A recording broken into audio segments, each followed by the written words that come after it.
Good morning.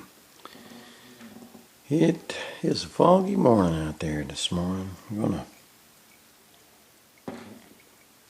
to take a peek into chapter 7. Just did my little study. Matthew makes some very sad commentary to our near future, I'm afraid. Let's dig in. And it came to pass in the days of Ahaz, the son of Jotham, the son of Uzziah, king of Judah, that Rexon, the king of Syria, and Pekah, the son of Remaliah, king of Israel, went up toward Jerusalem to war against it, but could not prevail against it. Jerusalem is a likeness for the spiritual revolution, the spiritual revelation, the spiritual state of being. All these other things are offices of the carnal state. And they're making war. They're trying to see things carnally. And it was told the house of David, saying, Syria is confederate with Ephraim, and his heart was moved and the heart of his people as the trees of the wood are moved with the wind. And this moving has more to do with fear and trepidation, because he's heard these forces have joined against him. Then saith the Lord unto Isaiah, Go forth now and meet Ahaz, thou and Shear-Jashub. Shear-Jashub, let's see, there's the thing what that meant. It might be the same Shear-Jashub, a remnant shall return, is what that name means. So here we are with this Shear-Jashub, that son, which is the remnant. And there's going to be a remnant of people that shall return. And see, at the end of the conduit of the upper pool in the highway of Fuller's Field, all this stuff has spiritual connotation, but much of it I can't grab onto as of yet. But that conduit, that upper pool, I'm sure this has deep significance, and I have an idea, but I'm not enough to espouse on it. The pool of the highway of Fuller's Field, and say unto them, Take heed and be quiet, fear not, neither be faint-hearted, for the two trails of these smoking firebrands, for the fierce anger of Rezin with Syria, and of the son of Remaliah. Because Syria and Ephraim and the son of Remaliah have taken evil counsel against thee, saying, Let us go up against Judah and vex it. I think in our time we see these people taking cause against our earth and our people concerning depopulation and so forth in this world. We see going on now with so many of the shots, so many of the things that are going on that's contrary to life itself. I believe all this is a likeness for this, and it'll be more clear when we get toward the end here. Have taken evil counsel against these, saying, Let us go up against Judah and vex it, and let us make a breach therein for us, and set a king in the midst of it, even the son of Tibiel. They want to remove our given king and set up a new king. Thus saith the Lord God, it shall not stand, neither shall it come to pass.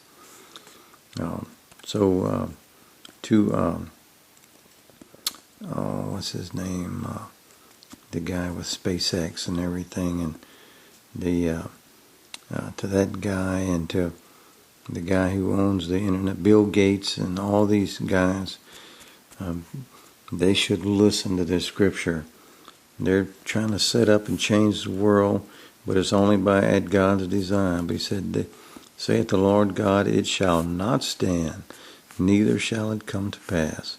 For the head of Syria is Damascus, and the head of Damascus is Rezin, and within 65 years, that's 65 years, Ephraim be broken, and it be not a people.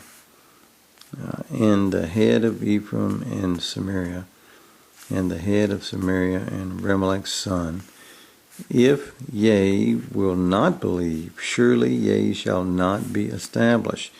This is a direct thing towards faith here. We live in a world of manifestation. Without faith, nothing can happen.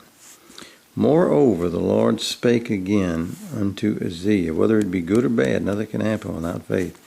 Moreover, the Lord spake unto Azag, saying, ask thee a sign, and the Lord thy God.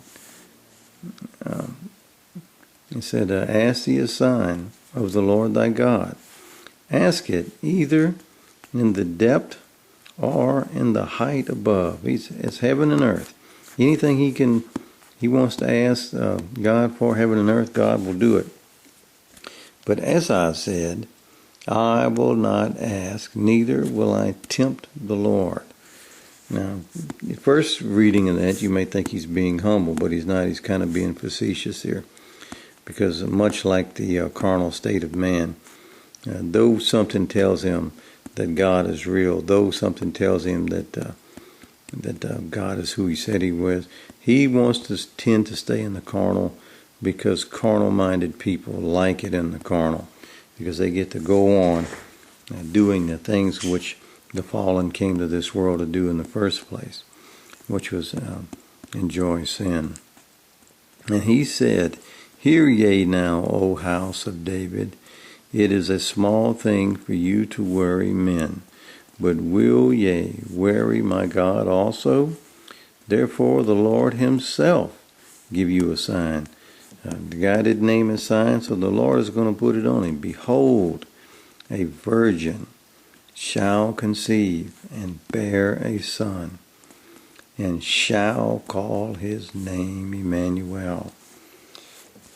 A virgin shall conceive. We're not talking about conceiving with a penis. We're talking about another conception. We're talking about conceiving with the heart and the mind. This is a spiritual birth, a spiritual thing. And this is what Jesus is. And he's from the flesh. Emmanuel means God with us in the flesh. But he is a spiritual entity, very much. Butter and honey shall he eat. And when I first read this, I had not a clue, but Matthew Henry has some very good reasoning for this. He eat that he may know the refuse, the evil, and choose the good. For before the child shall know to refuse the evil and choose the good, the land that thou abhorrest shall be forsaken for both her kings. The Lord shall bring upon thee, and upon thy people, and upon thy father's house, days that have not come from the day of Ephraim departed from Judah, even the king of Assyria. And it shall come to pass in that day that the Lord shall hiss or whistle for the fly that is in the uttermost part of the rivers of Egypt, and for the bee that is in the land of Assyria. And they shall come, and they shall rest, all of them, in the desolate valleys. This is a great death we're talking about here, starvation. And in the holes of rocks, and upon all thorns, and upon all bushes. This place is literally covered with bees and with flies. In the same day shall the Lord shave with a razor that is hired, namely by them beyond the river, by the king of Assyria. What river? Or what river are we trying to get across in the Jordan River? We're trying to get from a carnal state to a spiritual state. Carnal men are going to have great power over the world at God's hand at this time. Head and the hair of the feet, and it shall also consume the beard. All these things represent blessings and protections. The hair of the head, of the woman's head, the beard, all these things protect the body. These are protected. He's shaving it off. And it shall come to pass in that day that a man shall nourish a young cow and 2 sheep. And it shall come to pass, for that in the abundance of milk that they shall give, he shall eat butter. For butter and honey shall every one that is left in the land. And on these notes, Matthew makes some kind of startling notes. He's taught, let's see, as many have been beaten, the Lord shall shave the hair of the head and the beard and the feet. He shall sweep all away. This is like the world is going to be depopulated, and to like a starting point again. God will make that to be an instrument of his destruction, which he hired unto his services. These men are hired by God. They're doing a hired thing. These men, Elon Musk is who I was trying to think of.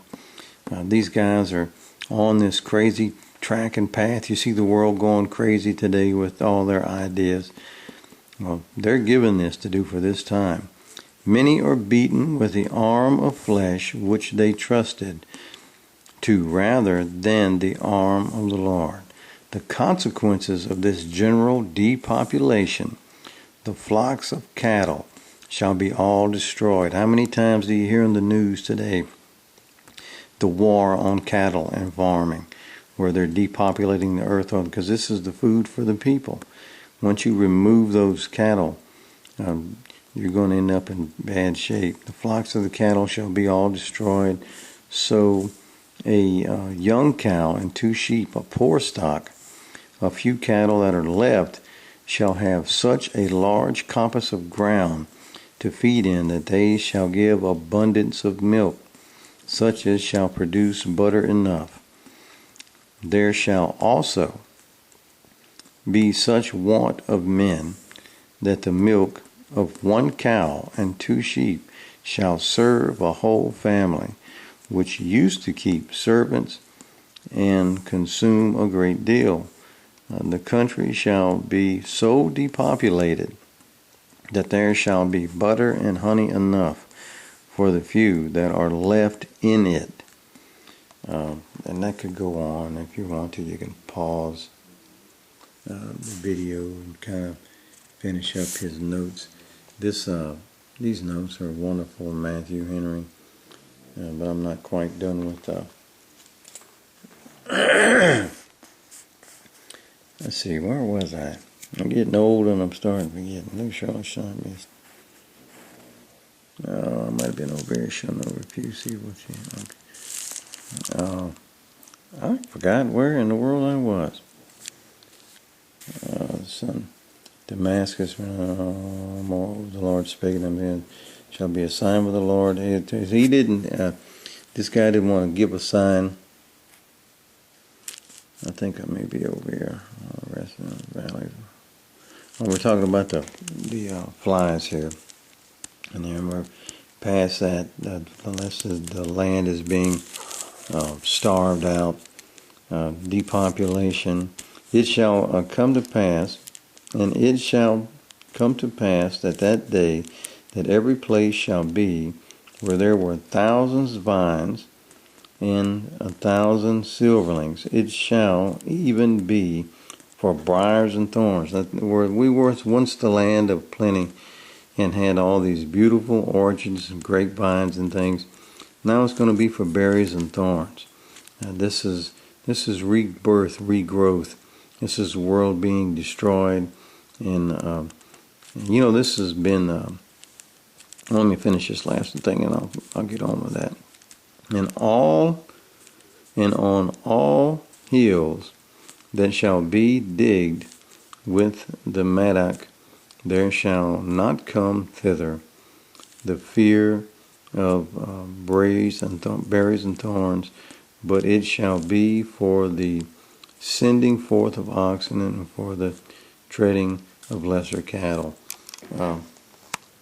I'm sure not many people will agree with me on this, what this big book is speaking to as in our own time, but I believe that this entire book directly relates to every lifetime on earth, no matter what time you happen to be born in.